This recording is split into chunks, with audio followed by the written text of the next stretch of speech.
지리산 10화에서는 케이블카와 관련된 전개가 이어졌는데요. 부모님을 잃었던 아이가 김솔로 추정되고 있고, 마지막 장면에서 검은 장갑을 착용하는 김솔의 모습도 등장했기 때문에 가장 범인으로 유력해 보였던 인물 중 한 명인 김솔이 진짜 범인에 가까워진 듯 보였습니다. 사람들을 산에서 쫓아내기 위해 온갖 나쁜 수를 쓴 것으로 보이는 양근탁과 자신의 가족을 배신하고 떠난 주민들 때문에 복수심에 가득 찬 김솔이라 생각했다면, 너무나도 범인은 김솔이 유력해 보이는 상황이죠. 10회 드라마 전개 흐름도 김솔의 과거 전개를 통해 자연스럽게 김솔이 범인이 된 이유에 대해 말하고 있는 듯해 보였습니다. 흐름을 타고 마지막 장갑을 끼는 김솔의 모습까지 보여줬으니, 날선 표정으로 바뀌는 김솔을 보여줬으니 저 또한 김솔이 범인이었구나 라는 생각을 했었는데요. 매번 범인에 대한 단서로 인물들과 전개들을 꼬아놓다 보니 지금의 김솔 상황마저 의심스럽다는 생각이 들었습니다. 초반에는 범인이 조대진 같아 보였다가 언젠가부터는 정구영 같았다가 이번에는 김솔 같아 보이니 이번 회차 또한 쉽게 생각하면 안 되겠다는 생각이 들어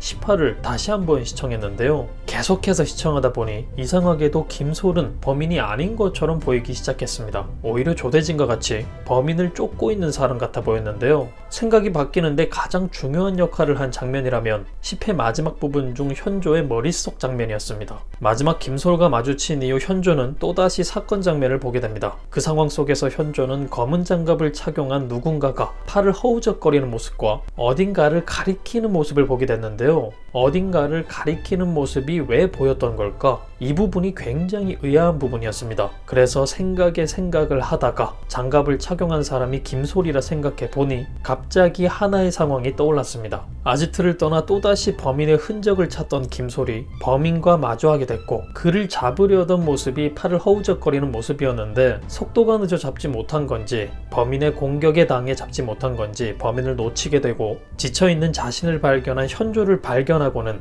범인이 달아난 방향을 가리키는 김솔의 손장면이 아니었을까 하는 생각이 들었는데요. 쉽게 말씀드리자면 범인을 목격하게 된 김솔의 장면이 아닐까 싶은 거죠. 아지트를 나와 장갑을 착용하며 표정이 변했던 이유도 아지트에서 범인에 대한 중요한 단서를 찾아낸 김솔이었기 때문에 나온 표정이 아니었나 싶습니다. 그렇다면 또 하나 의문이 남죠. 왜 김솔은 범인과 같아 보이는 장갑을 착용하고 있냐는 건데, 해당 부분은 별다른 이유가 없이 드라마 전개상의 트릭이라 생각해 볼 수도 있고, 조대진 역시 검은 장갑을 착용하고 있다는 설정을 생각해 본다면 조대진과 김솔 두 사람이 이전에 이미 범인을 마주친 적이 있으며 어떠한 계획적인 부분으로 범인의 것과 같아 보이는 장갑을 착용하고 다닌다 라고 생각할 수도 있어 보입니다. 이번 10회까지 시청하고 나니 꽤나 복잡하기도 하지만 굉장히 완성도 있는 상황 설정을 해둔 것 같아 보이는데요. 정말 김솔이 범인이 아니라면 왜 검은 장갑을 착용하고 다니는지에 대한 이유도 곧 등장하지 않을까 싶습니다. 만약 제 예상과 같은 상황이라면 김솔은 왜 범인을 쫓고 있었던 걸까요? 지금까지 나타나고 있는 범인이 과거 자신의 어머니를 공격했던 범인과